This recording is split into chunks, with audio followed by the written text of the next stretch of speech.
This is the beginning of the tutorial series where I'm going to take you step by step on how to address issues on your credit report. We're going to start off with accounts that are hard to remove.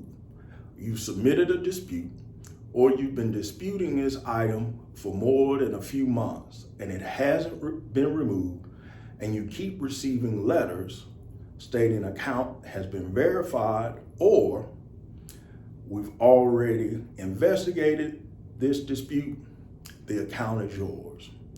First step you're going to do is you're going to look at your previous dispute letter. What wording was used?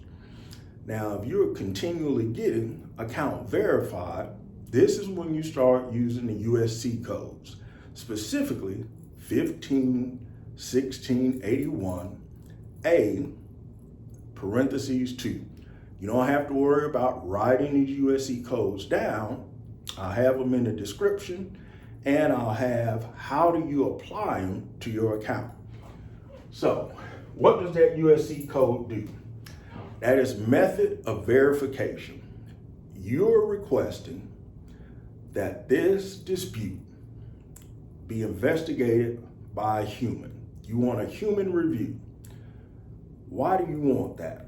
When you send in a dispute letter, typically 99% of the time what occurs, your letter is scanned by eOscar, which is a system all the credit bureaus use to handle disputes. Once your dispute, your initial dispute or your follow-up disputes that keep generating account verified responses, those letters are scanned. Once they're scanned, a computer will do the verification. It'll contact the data furnisher. So say if it's Capital One. Once the data furnisher has been contacted, the data furnisher will supply information, your name, your social, your date of birth, and your address. If that information matches what the credit bureaus have, they will respond with, this account has been verified. We verified that the data furnisher, whether it be Capital One, a credit union, a bank, your mortgage lender, or your car lender, hey, they have the same information that we have that verifies this is you. Since they have that information, this is your account. So you'll typically get a response via mail or email, depending on if you have registered with that credit bureau. Now, if you register with the credit bureau, be very aware. They will respond in an email. This email can go to your spam or to your primary mailbox. So when that occurs, you want to now submit your dispute. You want to demand method of verification. You want to use this particular USC code, 151681, where you're requesting that your dispute be verified and reviewed by a human. And you're requesting, how was this information verified? Who did you contact? How did you contact them? And you want to send this letter certified mail. So you have proof of receipt. Once you have proof of receipt, the credit bureaus have between 30 and 45 days to respond. But it's critical you send this information certified mail, because in my prior video, when you escalate it, when we go to step 3, you'll understand the importance. Now, step 2, you want to identify errors. Is there a balance being reported on TransUnion that differs from the one on Equifax? Are the dates the same if it's a charge-off or collection? Was it reporting in April on one credit bureau, June in another? You're looking for any variation in the information being reported. Once you identify it, where it can be an incorrect balance or incorrect status. What do I mean by status? Sometimes one credit bureau will hold the item as a charge-off. Another might show it as a collection. There's a big difference. A charge-off is any account that has gone without 6 months of payment. That's when the data furnisher or the bank or lender writes that account off and says charged off. They're no longer trying to receive payment. Your account has been closed. You've lost access to that credit line. When it is a charge off, understand the original creditor still has that information, that data, and they're reporting it to the credit bureau. So this is why you want to direct all of your attention to the credit bureau, not to the data furnisher. Why? Because they will have a copy of your original contract or your application and your payment history. So if you challenge or send a dispute letter challenging the data furnisher, you can run into particular issues, especially if it is a data furnisher like Capital One, American Express, Midland Credit sometimes reports charge-off. So depending on that particular bank, American Express, you don't want to challenge the data furnisher. You want to focus your attention, and this is directly for the credit bureaus. Because remember, the debt can be yours, the account can be yours, but it can still be removed if the credit bureaus are caught violating your consumer rights. So this is how we're going to go step by step. So if you see any errors or any difference in how one credit bureau is reporting it than the other, you want to place that information into your dispute letter. You're going to mail this letter, certified mail. After 30 days, if you haven't gotten a response, this is when you're going to start building your CFPB complaint. When you submit your complaint, you're going to have a copy of the letter, confirmation of receipt, and in your CFPB complaint, you're now going to use 15 USC 1681C. What does that mean? You're challenging how the credit bureaus verify your information. When would you use that USC code? You're going to use that USC code when the credit bureaus respond. If they don't provide proof of who they contacted and how did they contact that person and how did they verify this account was yours. Meaning, if you don't see a name of person of contact, you don't see a method of contact, whether it was by email, phone, or by letter, and you don't have verification that this account is yours, meaning an original application or a copy of your signature on an application or contract, they haven't verified as you. Typically, 90% of the time, credit bureaus won't do that. This is when you file your CFPB complaint. Your CFPB complaint is going to have 15 USC 1681, I think parentheses E. If I'm wrong, it'll be directly in the description. What does that USC code mean? It means that the verification process, the method of verification, wasn't provided to you in their response. So if the credit bureaus respond again, account verified, this is when you're going to file your CFPB complaint. You'll notice, especially now, credit bureaus do not, under normal circumstance, provide the information necessary to prove that that account is yours and that it's reporting correctly. So when you file your CFPB complaint, you want to place that information in your complaint. You want to name the credit bureau, Equifax, TransUnion, or Experian. Did not provide proof.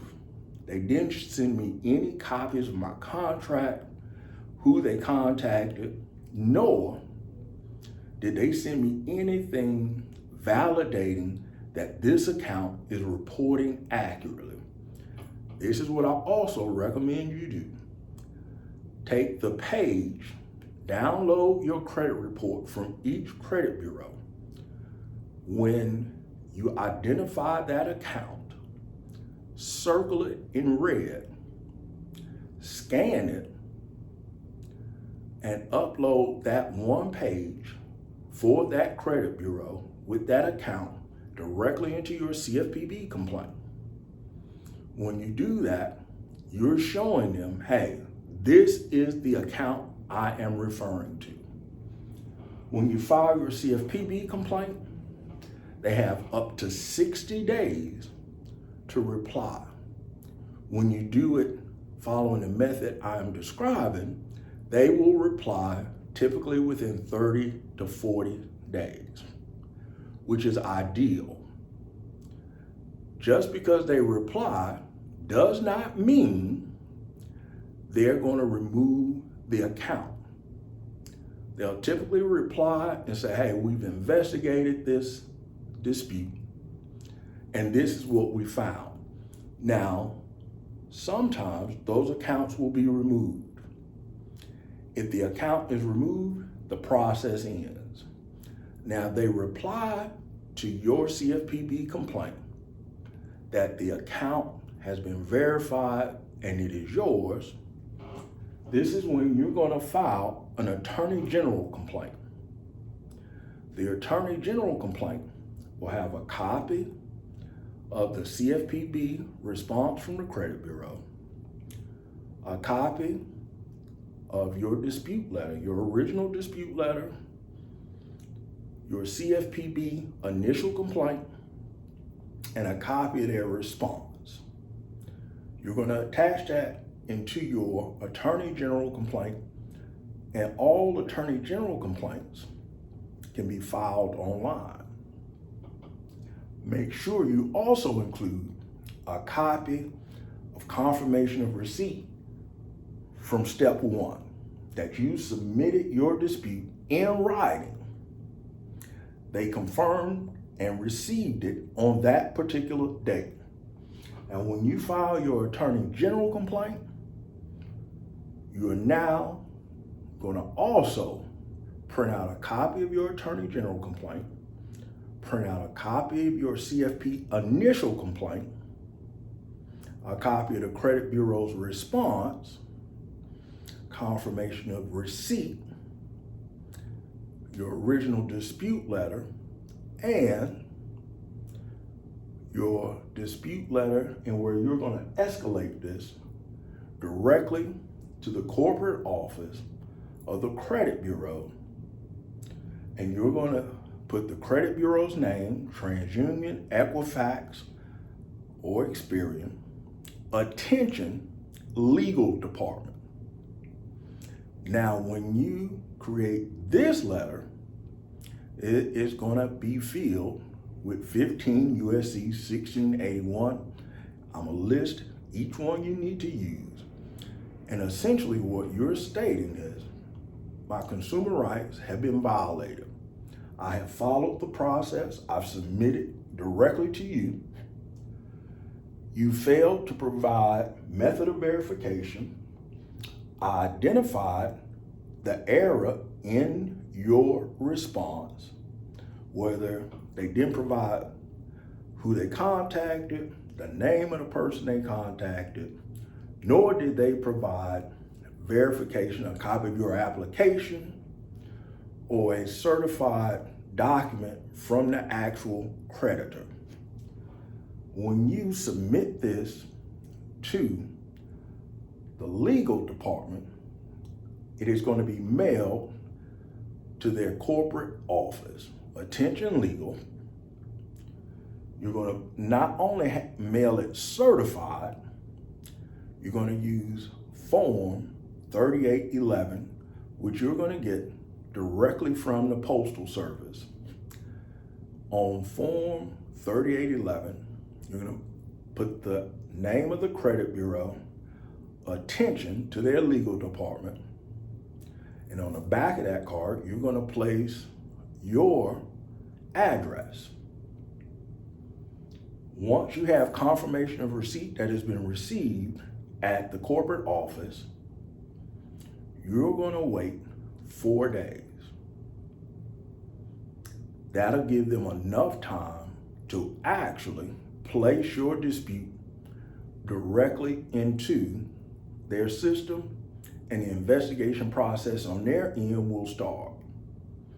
Soon as that occurs, you're going to contact the credit bureau.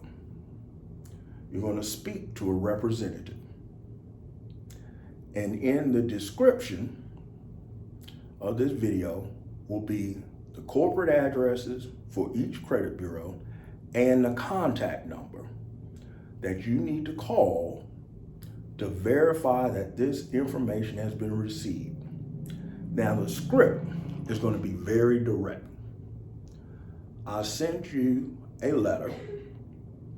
I'm requesting verification of receipt, and I want to know when the response will be given. You received it on this date, and they're going to typically tell you it takes 30 days. Before you hang up the phone, you're going to ask for the name of the person you spoke to, their ID. Now, if it's TransUnion, they don't have an agent ID. What they have is a call ID. You're going to take that information down. Once you have all that information, you're going to wait 30 days for a written response. Now, on the first letter and on any letter that you send directly to the credit bureaus, the last line of that dispute letter should state, I want my responses in writing. The reason you want your response in writing, so you have proof, and if you have to escalate it further, you will then be able to escalate it and scan that information. And you'll be able to look at the date on the letter in which they responded to see if they did respond within the 30 days provided to you under the FCRA. Now, in 2026, credit bureaus and an update, they can use up to 45 days before there's any violation of your consumer rights. And lastly, understand, whenever you get a letter from the credit bureau that states account has been verified, all that means is they met their procedural obligation. Their procedural obligation is that they respond within 30 to 45 days. It doesn't mean that account was actually investigated, and it doesn't mean they haven't violated your consumer rights, which you can use to have that account deleted. Now, these are the steps that you would take to remove hard to difficult accounts.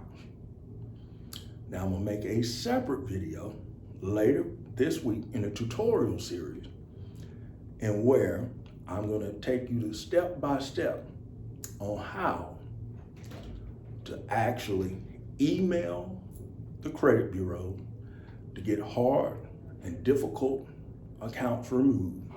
That will be a follow-up on this, and how you contact the credit bureaus once you send the email and record the phone call. Yes, I'm gonna show you how to record the phone call and identify any violations of your consumer rights that you can use to get the account deleted, and to write a legal demand letter, and where you use the transcript from that call as proof your consumer rights have been violated, and who to mail that letter to by name directly to each credit bureau. Thank you for watching, and make sure you understand just because an account has been verified doesn't mean it's yours, doesn't mean the account is reporting accurately, nor does it mean your consumer rights haven't been violated. That means 3 ways those accounts can be removed. Thank you.